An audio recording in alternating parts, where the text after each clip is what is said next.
video, we're going to go more into an overview on Connor and who he was when he was still with us. Well, he's obviously still here, but the impact that he made on everyone around him and that kind of thing. So we're just going to go into more detail about that, but he was extremely loved. At his service, there was not a spot left in the room for anyone because so many people piled into the room to be there for support and those that just loved him and wanted to be there. So yeah, it was quite intimidating because whenever I stood up and looked in the back of the room when I was ready to speak, it was full. I don't think anyone else could have fit in the room. Well, now we're going to share a little bit about who Connor was. Like I said, he was born on Friday the 13th. It was a beautiful, beautiful morning in Fullerton, California at St. Jude Hospital. And I just will never forget the moment he was placed into my arms and just the way he looked. He just looked around the room like he just was like, I'm here, world. And it was amazing. I mean, even the nurses had made a point of saying he's just the most beautiful baby and he's so alert. And they hadn't seen babies like that. So I thought it was, I didn't know really any different because this was my first time holding my baby. But I did think there was something very unique about him when I held him. I can't put my finger on it, but there was something unique as a mother that I noticed with him. And he was special from the moment I held him, and he was an easy baby, just a very easy baby, never a trouble, and just happy, very, very happy, and loved to coo. And he was an amazing baby. I don't know what else to say, but he was just an amazing baby. And we had our struggles. He was diagnosed with seizures when he was a baby with what was called a myoclonic seizure disorder.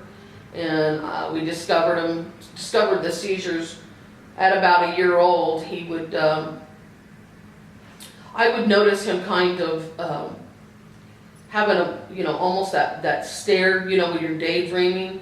But with the stare, there was a little bit of his head would shift and turn a little bit. But it was very slight, so I really didn't think too much of it. It wasn't until probably about a month or so had gone by, and I noticed the shifting was a little bit more, just a little bit more sprite, I guess. Just a little bit more direct, where it wasn't so slight. And so I mentioned it to my husband, and my husband being a man, it's not that big of a deal. It's okay, sweetie. It's just he's daydreaming or something like that. And so I think as a parent, you don't want to think that anything's wrong with your children. But something in my gut said something was not right. And so one day he had one of these spells. And I called my husband at work, and I told him, I just feel like something's wrong. And my husband said, okay, just take him to the pediatrician. So I did. So they ordered to do an EEG on him, and that's when they hook up the brain to find out what's, I can't remember if it was EEG or EKG. An EEG, I believe. An EKG is your heart, I believe. But they hooked up his brain to all these wires, and wanted to do a study what was going on, and then they determined that he had a seizure disorder, and the name they gave it was a myoclonic seizure disorder.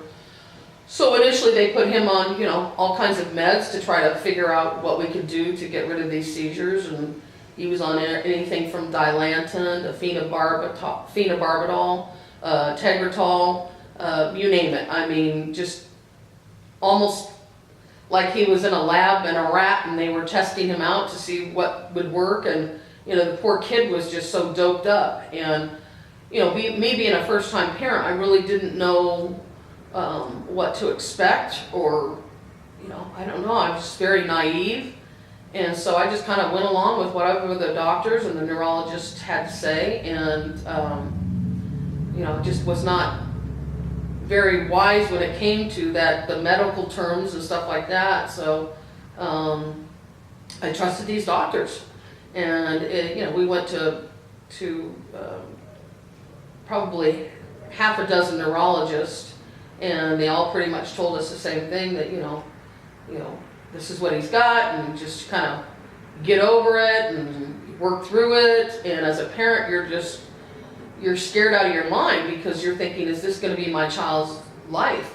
And so these spells ended up getting worse, and it became more of a jerking motion with his whole body, and sometimes they would actually knock him on the ground and knock him into furniture or what have you.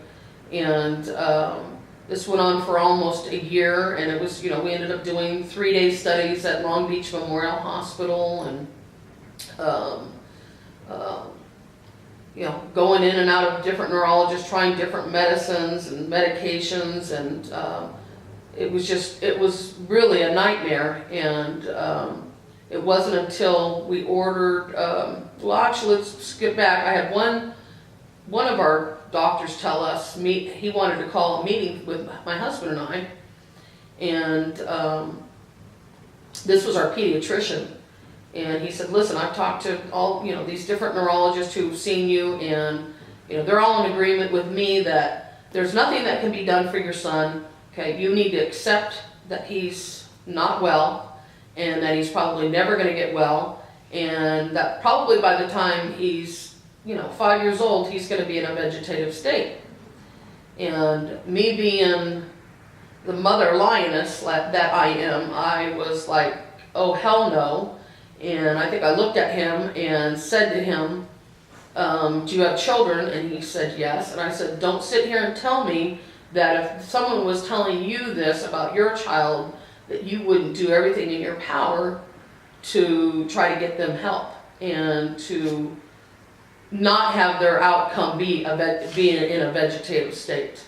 And I said, this is so unacceptable, your bedside manner. And I remember my son was in my lap. I remember standing up, and I had been crying as I was kind of reading him the riot act. My poor husband was just sitting there and just kind of was like, he was dazed and confused by this doctor saying that our son's going to be in a vegetative state. I mean, who wants to hear that? And basically telling us to move on with your life and have another kid. And I picked up my son as I was crying and told him, we're done with your services. We will no longer be using you as our pediatrician. Thank you very much, but bye-bye. And I found another pediatrician, and this pediatrician seemed a little bit more compassionate. And we finally had kind of run out of options. Our last ditch effort was going to be to try the ketogenic diet. I'm not sure if people are familiar with that. That's a real high fatty diet. I'm not sure what the fat has to do with helping the brain, but supposedly it did, and it was just not an option I was ready to do. So this neurologist that we were seeing at the time suggested that we go and have a PET scan done, and we had that done at UCLA Medical Center. And obviously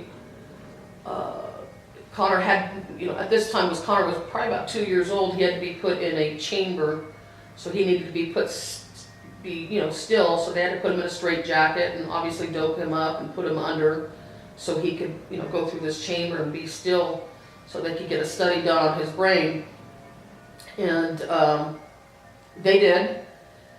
And we had to wait, like you always did, a couple days, and you're just sitting at home and you're worried and you're wondering, is this going to be, are we going to get the results that we need to know what we can do? The PET scan was to be done so we could find out if he would need to have brain surgery, but unfortunately the results came back that he was not a viable candidate for brain surgery, that the area of his brain that he was getting the misfiring was the part of his brain that if they tried to do surgery, he would probably end up in a vegetative state, that there was no guarantee, and they were too concerned about it with his age. So that was the result we got. However, while we were at the hospital that day, there was a gentleman who was the technician who was doing the PET scan study and putting him in the chamber. And he was a young guy. He had to probably be in his, well, probably early 20s. And I don't know what made him reach out to us, but he reached out to me and gave me a business card for a doctor that used to work at UCLA Medical Center, but who no longer was. He was working out of Wayne State University in Detroit, Michigan. And he was a well-renowned neurologist, Dr. Harry Chugani. And he had given me his name, and he said, this doctor is the best of the best. If you feel like you reach a dead end and you don't get the answers you need, contact him. Well, at the time, you know, being a mother and going through this nightmare for a year, everything was always, I don't know, just so overwhelming for me. One of the things I left out throughout that whole year, Connor had to go in because of all the medicines that he was on. He was going in every week to have liver panels done. And they draw blood and they just make sure that his organs are not failing, you know, his liver and any other vital organs from the heavy medicines, the doses that he was on, which was, again, scary because you just didn't know how those medicines were affecting his tiny little body. He was only 2 years old. And so anyways, we get the results back from the PET scan study, and it's not good. And they tell me there's nothing we can do. So I go have a moment of complete and utter despair. On a particular day, it was raining outside, and I just felt like I can't continue to live like this.